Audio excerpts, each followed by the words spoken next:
Eu vendi seu carro. Derek nem sequer levantou os olhos do celular enquanto jogava um recibo amassado no meu peito. Meus cartões foram recusados no buffet há 1 hora. Os investidores estavam observando e eu precisava de dinheiro imediatamente para cobrir o depósito. Fiquei paralisada. Você vendeu meu Gol, Derek. Eu pago por esse carro todo mês. É assim que eu chego ao trabalho. Ele finalmente olhou para mim, com os olhos frios. Está registrado em meu nome, lembra? Seu crédito estava péssimo, então eu te fiz um favor. Legalmente, é minha propriedade e eu a liquidei. Ele deu um sorriso irônico. Mal consegui o suficiente para pagar o champanhe. Da próxima vez, compre um carro melhor se quiser que isso faça diferença. Engoli o nó na garganta e fiquei olhando para o chão. Olhei para ele. Depois para sua esposa, Camila, que ria baixinho no sofá. Aquilo não era uma família. Era uma ditadura. E estava prestes a cair. Eram 2 da manhã. São Paulo fervia sob um calor escaldante. Uma onda de calor histórica, daquelas que mantém o asfalto quente até depois da meia-noite. Mas dentro do apartamento de cobertura, o ar-condicionado funcionava a pleno vapor, num frio ártico. Acordei com o som da porta do meu quarto batendo contra a parede. Derek estava parado na porta. Ele segurava um grande saco de lixo preto em uma das mãos. Ele jogou a sacola no chão, aos pés da minha cama. Ela caiu com um baque surdo de plástico. "Levante-se", disse ele. A voz não era alta, mas tinha um tom de irritação maníaca que eu conhecia bem. "Camila precisa deste quarto. Ela vai fazer a revelação do closet para a live dela amanhã, e suas coisas estão arruinando a estética." Sentei-me ereta, piscando contra a luz forte do corredor. "Derek, são 2 da manhã. Não me importa que horas sejam. Você está bagunçando meu apartamento." Ele chutou a mala na minha direção. "Eu arrumei as malas para você. Considere isso uma gentileza. Agora saia." Olhei para a mala. Ele não tinha arrumado nada. Tinha simplesmente jogado a camada superficial da minha vida num saco pesado como se fosse lixo de quintal. "Para onde eu vou agora?" perguntei com a voz monótona. "Você vendeu meu carro." Ele riu. Um som curto e agudo. "Vá morar no galpão. Está vazio. Pelo menos lá você estará com seu lixo." Ele se virou e foi embora, deixando a porta escancarada. Fiquei sentada ali por exatamente 10 segundos. Uma versão mais jovem de mim teria chorado. Ela teria corrido atrás dele, implorando para que ele fosse razoável, prometendo esconder melhor minhas coisas, pedindo desculpas por existir. Mas aquela versão de mim evaporou no instante em que ele vendeu minhas chaves por champanhe. Levantei-me. Vesti minha calça jeans e minhas botas. Peguei o saco de lixo. Era leve. Aparentemente, meu valor nesta casa era inferior a 9 quilos. Passei pelo quarto principal. Eu podia ouvir Camila lá dentro reclamando da iluminação do vídeo dela. Passei pela cozinha, onde o dinheiro que eu tinha gasto com o carro tinha sido transformado em garrafas vazias. Caminhei até a porta da frente e a deixei fechar atrás de mim. A descida de elevador pareceu uma eternidade. Quando as portas se abriram para a rua, o calor me atingiu como um soco físico. O ar cheirava a escapamento e a fumaça distante de queimadas. Coloquei a mochila sobre o ombro e comecei a caminhar em direção ao terminal de ônibus noturno. Era uma caminhada de 5 quilômetros pela Avenida Paulista. Passei por lojas fechadas e moradores de rua dormindo nas calçadas. A cada passo, o ritmo das minhas botas no asfalto criava um novo padrão na minha mente. Parei de pensar como uma irmã. Parei de pensar como uma vítima. Mudei para o único modo que já me manteve segura, a logística. Comecei a executar uma auditoria mental. Situação atual: deslocamento, somente transporte público, dinheiro, reserva da empresa com responsabilidade mínima, uma parceria tóxica que violou todos os termos do acordo. Na minha área de trabalho, quando um parceiro descumpre um contrato de forma tão grave, você não registra uma reclamação no saque. Você não pede reembolso. Você protege seus bens restantes. Você minimiza as perdas. E você se prepara para uma aquisição hostil. Derek achou que tinha me descartado. Ele não percebeu que tinha acabado de me libertar da única coisa que me prendia. O ônibus me deixou a 3 quarteirões da zona industrial. O asfalto estava rachado e irregular, irradiando calor através das solas das minhas botas. Mesmo às 3 da manhã, o ar aqui tinha gosto de diesel e poeira. Eu estava parado em frente ao galpão. Não era bem um prédio. Era como um dente de tijolo apodrecido numa boca cheia de concreto. As janelas estavam gradeadas e a placa de vende-se que Derek havia colocado meses atrás estava se desprendendo do portão, desbotada pelo tempo. Destranquei o cadeado com a chave reserva que guardava no meu chaveiro, a única chave que me restava. A pesada porta de correr rangeu ao abrir. Empurrei para cima, o som ecoando como um grito na rua vazia. Lá dentro, o calor era sufocante. Estava mais quente do que lá fora, o ar denso e estagnado. Cheirava a papelão velho e abandono. Usei a lanterna do meu celular para vasculhar o cômodo. Pilhas de lixo, paletes quebrados e entulho industrial espalhados por todo o chão. Abri espaço no canto, chutando uma lata de tinta enferrujada para o lado, e sentei-me sobre meu saco de lixo. Pela primeira vez em 10 anos, parei de me mover. E na quietude, a matemática finalmente me alcançou. Sentei-me ali no escuro e repassei a última década. Meu nome é Andrea. Tenho 29 anos. E durante toda a minha vida adulta, tenho sido a sócia silenciosa de uma empresa chamada O Ego de Derek. Tudo começou pequeno. Quando nossos pais morreram, Derek assumiu a liderança. Ele era o homem, o visionário, o CEO de nada. Ele me disse que eu era jovem demais, frágil demais para administrar a herança. Ele disse: "Eu assumirei o fardo, Andrea. Você só precisa se concentrar nos estudos." Então as escrituras foram para o nome dele. As contas foram para o nome dele, mas as despesas vieram para mim. Lembrei-me do inverno em que o aquecedor quebrou na cobertura. Derek estava em Campos do Jordão fazendo networking. Ele me ligou desesperado. "Precisamos consertar isso, Andrea.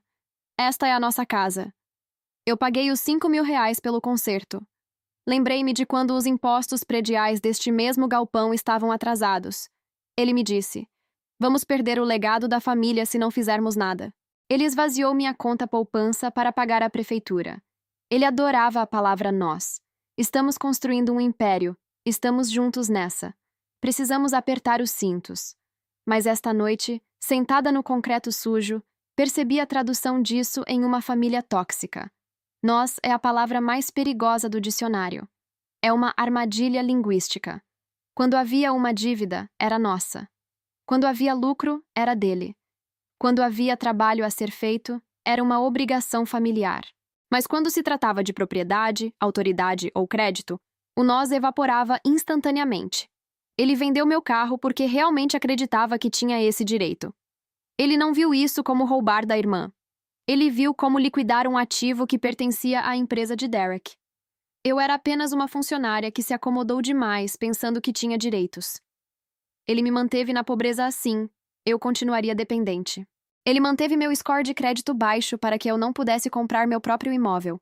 Ele manipulou meu desespero para que morar em um galpão parecesse como uma misericórdia, e não como um castigo. Olhei ao redor daquele espaço escuro e abafado. Ele chamou aquele lugar de fardo. Chamou-o de podridão que o estava afundando no portfólio. Mas enquanto eu me esparramava no chão duro, usando minha mala de roupas como travesseiro, um pensamento estranho me ocorreu. Ele nunca veio aqui. Derek tinha pavor de sujeira. Ele tinha pavor de trabalho braçal. Ele tratava este lugar como uma zona radioativa, só útil em um balanço patrimonial. Ele não havia posto os pés dentro dessas paredes em 5 anos, o que significava que ele não sabia o que havia nos cantos. Ele não sabia o que estava atrás da parede de gesso. Ele pensou que tinha me exilado para uma prisão. Ele não percebeu que tinha acabado de me dar a guarda exclusiva da única coisa que ele ainda não havia destruído. 7 dias depois, a temperatura chegou a 42 graus. O galpão era um forno. O ar lá dentro fervilhava de poeira e calor estagnado. Estava sentada em um caixote, fazendo um balanço das minhas reservas de dinheiro restantes, quando a porta lateral se abriu com um estrondo. Derek invadiu o local. Ele vestia um terno de linho que provavelmente custou mais do que toda a minha faculdade, mas naquele momento estava manchado de suor. Ele parecia deslocado, como um pavão em um aterro sanitário. Ele não disse olá.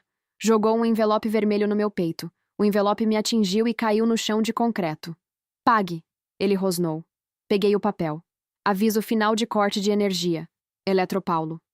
O valor devido era exorbitante. R$ 8.000.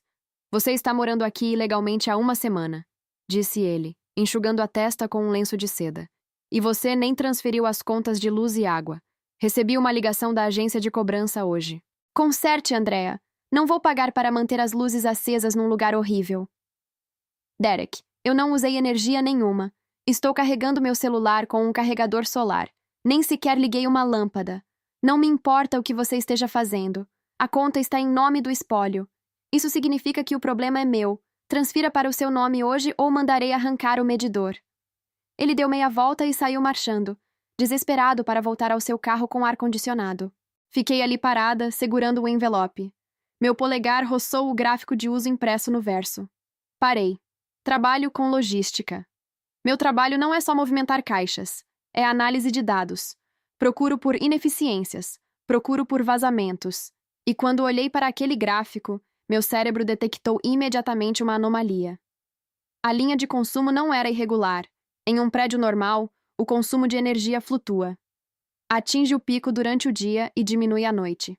Há um pico quando as máquinas são ligadas. Mas esta linha permaneceu plana. Era uma linha reta horizontal ao longo de todo o mês. Alto consumo, demanda constante, 24 horas por dia, 7 dias por semana. Isso não é iluminação. Isso não é um refrigerador. Isso é suporte de vida. Olhei ao redor do galpão vazio e silencioso. Não havia máquinas funcionando, nem zumbido de ventiladores, apenas silêncio e calor. Mas o medidor não mente. Em algum lugar deste prédio, algo estava consumindo eletricidade como um animal faminto. Caminhei até a caixa de disjuntores na parede oposta. Era um painel industrial antigo, coberto de fuligem. Abri-o. A maioria dos interruptores estava isolada com fita adesiva e etiquetada como inativa, mas um disjuntor, a área identificada como Zona 4, estava quente ao toque. Segui o conduíte. Ele subia pela parede, atravessava as vigas do teto e desaparecia atrás de uma pilha de placas de compensado apodrecidas encostadas no canto dos fundos do galpão. Caminhei até o compensado. Puxei a primeira placa. Ela caiu no chão com um estrondo. Uma nuvem de poeira se levantou. Atrás dela não havia tijolos. Era gesso acartonado. Gesso acartonado mais recente. Alguém tinha construído uma divisória, uma parede falsa para diminuir o tamanho do cômodo. Peguei um pé de cabra da minha caixa de ferramentas. Encaixei-o na fresta e puxei. A parede de gesso desmoronou. Uma lufada de ar frio atingiu meu rosto. Estava congelante, estéril. O ar-condicionado estava ligado. E com ele vinha um som. Um zumbido baixo e constante que havia sido abafado pelo isolamento. Abri um buraco grande o suficiente para passar. Não estava olhando para um depósito. Estava olhando para um cofre com temperatura controlada. O espaço estava completamente iluminado apenas pelo piscar dos LEDs verdes, de enormes desumidificadores industriais que revestiam as paredes. Eles eram a fonte do zumbido. Eles eram a razão para a conta. Levantei minha lanterna. O feixe de luz cortou a escuridão e atingiu algo que parecia uma bolha transparente gigante. Era a cápsula de um carro. Uma bolha de armazenamento inflável, usada para preservar veículos de luxo em vácuo. E não havia apenas uma. Eram 12. 12 bolhas cintilantes alinhadas com precisão militar. Caminhei até a primeira. O feixe de luz da minha lanterna dançou sobre a curva de um paralama. Pintura verde Highland. Linha do teto Fastback. Meu coração batia forte contra as costelas. Eu sabia aquele carro. Todo mundo conhecia aquele carro. Era um Ford Mustang GT, de 1968, mas não era um Mustang qualquer. Eu vi o amassado no para-choque traseiro, o dano específico não reparado de uma famosa cena de perseguição. Este era o Mustang de Bullitt. Mudei-me para a próxima bolha. Uma Ferrari 250 GT California Spider de 1961. A placa dizia, curtindo a vida adoidado. Recuei cambaleando. Derek chamou este lugar de fardo. Chamou-o de dente podre. Ele me mandou um aviso de corte de energia porque era pão duro demais para pagar a conta. Ele não sabia. Nunca tinha olhado. Nunca tinha verificado o medidor. Ele estava tão cego pela própria arrogância que estava sentado em cima do santo graal da história de Hollywood, tratando-o como um lixão. Eu não estava mais em um galpão. Eu estava dentro de um cofre de banco. E eu era a única que sabia a combinação. Não liguei para Derek. Não liguei para a polícia. Liguei para Gustavo. Gustavo era um especialista em frete com quem eu havia trabalhado em um contrato de logística problemático 2 anos atrás, envolvendo um container de transporte de relógios antigos a caminho de Dubai. Ele não fazia perguntas. Ele simplesmente sabia o valor das coisas. Ele chegou ao galpão 40 minutos depois, em um sedã sem graça. Ele olhou para a pintura descascada, as janelas gradeadas e a decadência geral do distrito industrial com uma expressão de ceticismo. Você disse que teve um problema com a carga, Andrea, disse ele. Passando por cima de uma poá, a resposta do Claude foi interrompida. Tentar novamente os nomes na Ursal Brasileiros 1531. Eu vendi seu carro. Diego nem sequer levantou os olhos do celular enquanto jogava um recibo amassado no meu peito. Meus cartões foram recusados no buffet há 1 hora. Os investidores estavam observando e eu precisava de dinheiro imediatamente para cobrir o depósito. Fiquei paralisada. Você vendeu meu Gol, Diego. Eu pago por esse carro todo mês. É assim que eu chego ao trabalho. Ele finalmente olhou para mim, com os olhos frios. Está registrado em meu nome, lembra? Seu crédito estava péssimo, então eu te fiz um favor. Legalmente, é minha propriedade, e eu a liquidei. Ele deu um sorriso irônico. Mal consegui o suficiente para pagar o champanhe. Da próxima vez, compre um carro melhor se quiser que isso faça diferença. Engoli o nó na garganta e fiquei olhando para o chão. Olhei para ele. Depois para sua esposa, Camila, que ria baixinho no sofá. Aquilo não era uma família, era uma ditadura. E estava prestes a cair. Eram 2 da manhã. São Paulo fervia sob um calor escaldante. Uma onda de calor histórica, daquelas que mantém o asfalto quente até depois da meia-noite. Mas dentro do apartamento de cobertura, o ar-condicionado funcionava a pleno vapor, num frio ártico. Acordei com o som da porta do meu quarto batendo contra a parede. Diego estava parado na porta. Ele segurava um grande saco de lixo preto em uma das mãos. Ele jogou a sacola no chão, aos pés da minha cama. Ela caiu com um baque surdo de plástico. Levante-se, disse ele. A voz não era alta, mas tinha um tom de irritação maníaca que eu conhecia bem. Camila precisa deste quarto. Ela vai fazer a revelação do closet para a live dela amanhã, e suas coisas estão arruinando a estética. Sentei-me ereta, piscando contra a luz forte do corredor. Diego, são 2 da manhã. Não me importa que horas sejam. Você está bagunçando meu apartamento. Ele chutou a mala na minha direção. Eu arrumei as malas para você. Considere isso uma gentileza. Agora saia. Olhei para a mala. Ele não tinha arrumado nada. Tinha simplesmente jogado a camada superficial da minha vida num saco pesado como se fosse lixo de quintal. Para onde eu vou agora? Perguntei com a voz monótona. Você vendeu meu carro. Ele riu, um som curto e agudo. Vá morar no galpão. Está vazio. Pelo menos lá você estará com seu lixo. Ele se virou e foi embora, deixando a porta escancarada. Fiquei sentada ali por exatamente 10 segundos. Uma versão mais jovem de mim teria chorado. Ela teria corrido atrás dele, implorando para que ele fosse razoável, prometendo esconder melhor minhas coisas, pedindo desculpas por existir. Mas aquela versão de mim evaporou no instante em que ele vendeu minhas chaves por champanhe. Levantei-me. Vesti minha calça jeans e minhas botas. Peguei o saco de lixo. Era leve.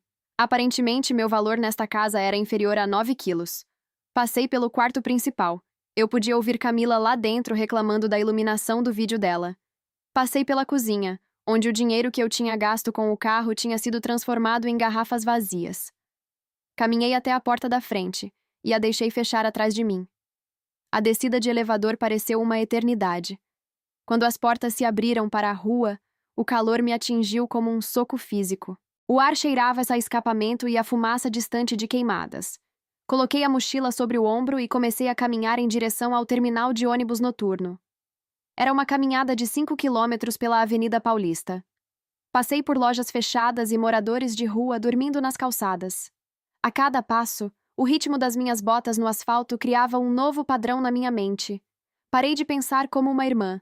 Parei de pensar como uma vítima. Mudei para o único modo que já me manteve segura: a logística. Comecei a executar uma auditoria mental. Situação atual: deslocamento, somente transporte público, dinheiro, reserva da empresa com responsabilidade mínima, uma parceria tóxica que violou todos os termos do acordo. Na minha área de trabalho, quando um parceiro descumpre um contrato de forma tão grave, você não registra uma reclamação no saque. Você não pede reembolso. Você protege seus bens restantes. Você minimiza as perdas. E você se prepara para uma aquisição hostil. Diego achou que tinha me descartado. Ele não percebeu que tinha acabado de me libertar da única coisa que me prendia. O ônibus me deixou a 3 quarteirões da zona industrial. O asfalto estava rachado e irregular, irradiando calor através das solas das minhas botas.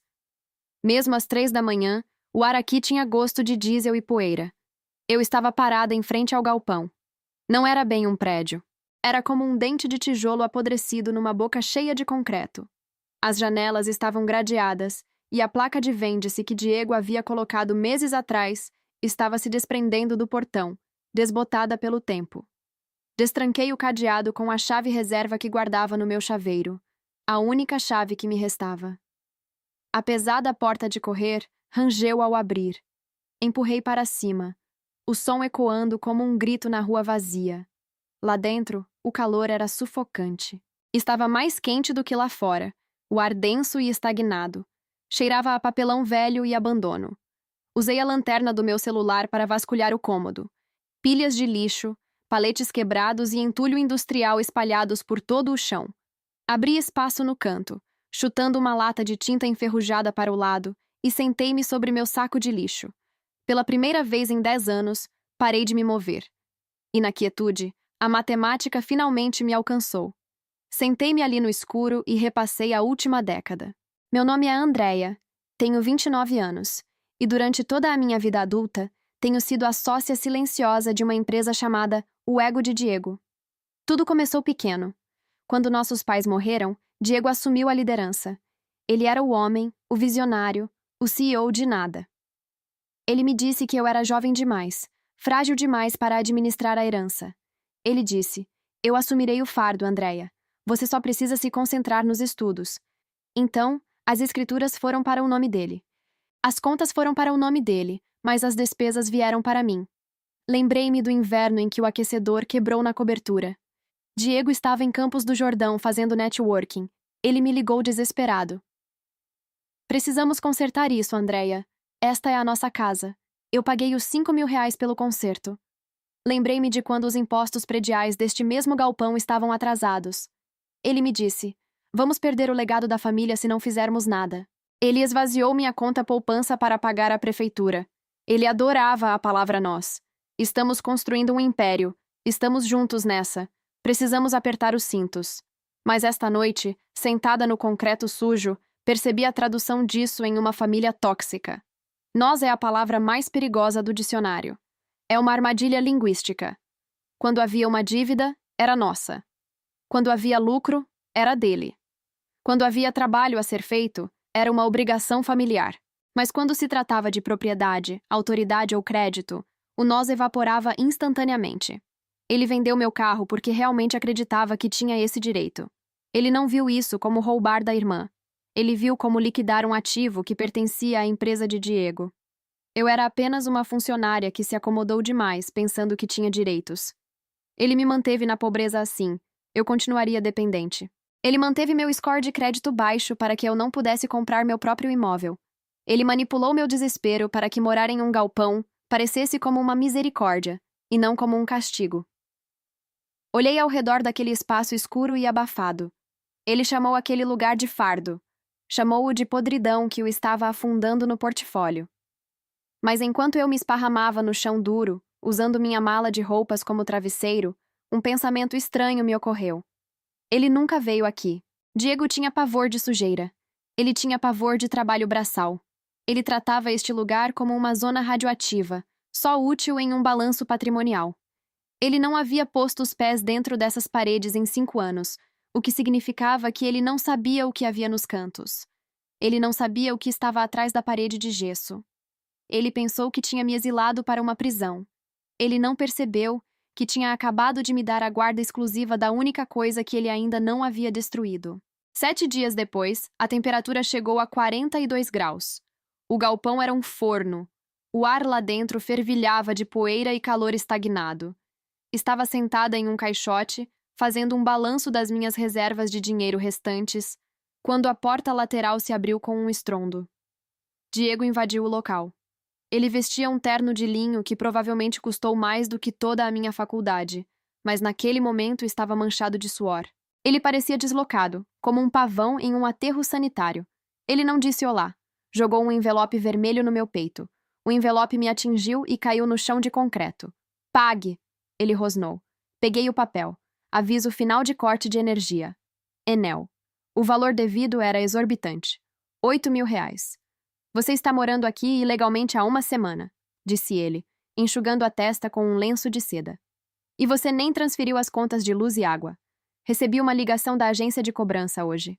Conserte, Andréia. Não vou pagar para manter as luzes acesas num lugar horrível. Diego, eu não usei energia nenhuma. Estou carregando meu celular com um carregador solar. Nem sequer liguei uma lâmpada. Não me importa o que você esteja fazendo. A conta está em nome do espólio. Isso significa que o problema é meu. Transfira para o seu nome hoje ou mandarei arrancar o medidor. Ele deu meia volta e saiu marchando, desesperado para voltar ao seu carro com ar-condicionado.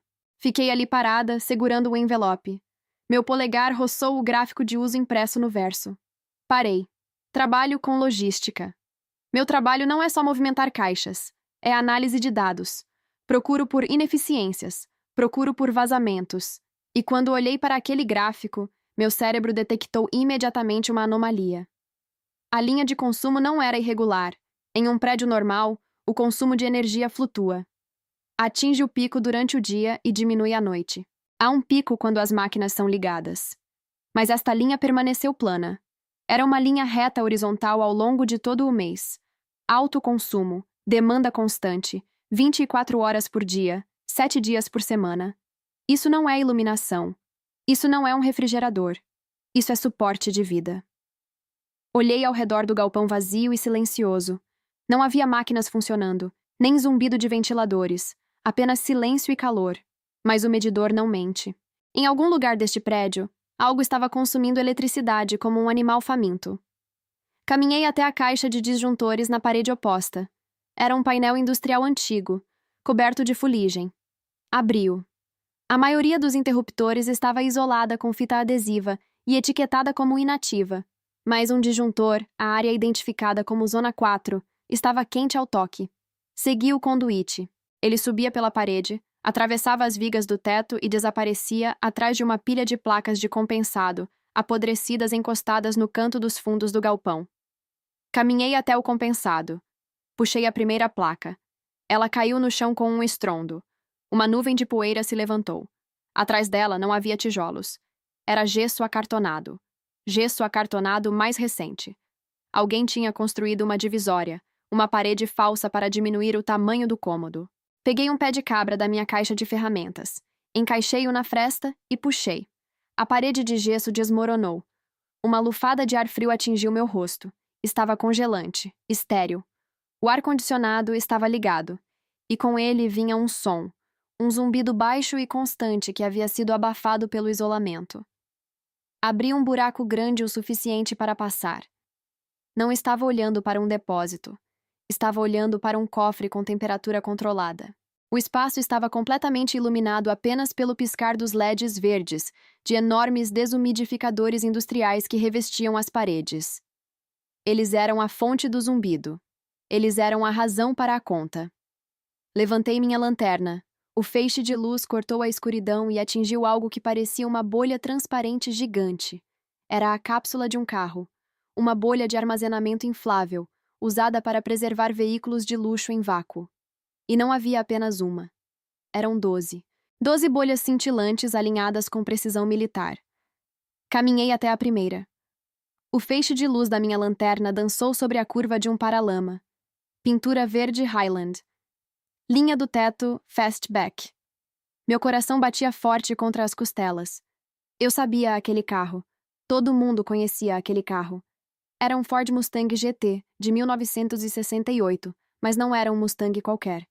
Eu vi o amassado no para-choque traseiro, o dano específico não reparado de uma famosa cena de perseguição. Este era o Mustang de Bullitt. Mudei-me para a próxima bolha. Uma Ferrari 250 GT California Spider de 1961. A placa dizia: curtindo a vida adoidado. Recuei cambaleando. Diego chamou este lugar de fardo. Chamou-o de dente podre. Ele me mandou um aviso de corte de energia porque era pão duro demais para pagar a conta. Ele não sabia. Nunca tinha olhado. Nunca tinha verificado o medidor. Ele estava tão cego pela própria arrogância que estava sentado em cima do santo graal da história de Hollywood, tratando-o como um lixão.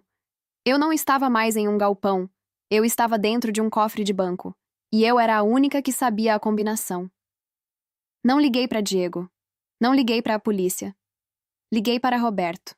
Roberto era um especialista em frete com quem eu havia trabalhado em um contrato de logística problemático 2 anos atrás, envolvendo um container de transporte de relógios antigos a caminho de Dubai. Ele não fazia perguntas. Ele simplesmente sabia o valor das coisas. Ele chegou ao galpão 40 minutos depois em um sedã sem graça. Ele olhou para a pintura descascada, as janelas gradeadas e a decadência geral do distrito industrial com uma expressão de ceticismo. Você disse que teve um problema com a carga, Andrea, disse ele, passando por cima de uma poça de óleo perto da entrada. Isso aqui parece mais um canteiro de demolição. Não se trata do prédio, Roberto. Trata-se do inventário. Eu o conduzi até a parede falsa. Entreguei-lhe uma lanterna. Zona 4, eu disse. Dê uma olhada. Ele passou pelo buraco na parede de gesso. Ouvi-o prender a respiração, depois silêncio. Um silêncio longo e pesado. Segui-o para dentro. Ele estava parado em frente ao Mustang Bullitt, seu rosto a centímetros da bolha de plástico. Ele não estava olhando para aquilo como se fosse um carro. Estava olhando para aquilo como se fosse um artefato religioso. A amassadura é real, sussurrou ele. As soldas do suporte da câmera ainda estão nas soleiras das portas. Ele passou para a próxima bolha. A Ferrari vermelha, a California Spider de 1961, ele murmurou. Curtindo a vida adoidado. Disseram que o carro do filme foi destruído. Disseram que foi esmagado. Ele se virou para mim com os olhos arregalados. Não estava amassado. Estava escondido. Ele passou os 20 minutos seguintes percorrendo a fila. Verificou as placas através do plástico. Inspecionou os sulcos dos pneus. Ele estava tremendo. Tremendo mesmo. Finalmente ele voltou para perto de mim. Tirou os óculos e os limpou na camisa. Andrea, disse ele, com sua voz instável. Você tem ideia do que está pisando? Eu tenho um palpite. Preciso de um número. Conservador. Se você liquidasse rapidamente para um comprador privado. 50 milhões de reais. Meu estômago revirou. 50 milhões de reais.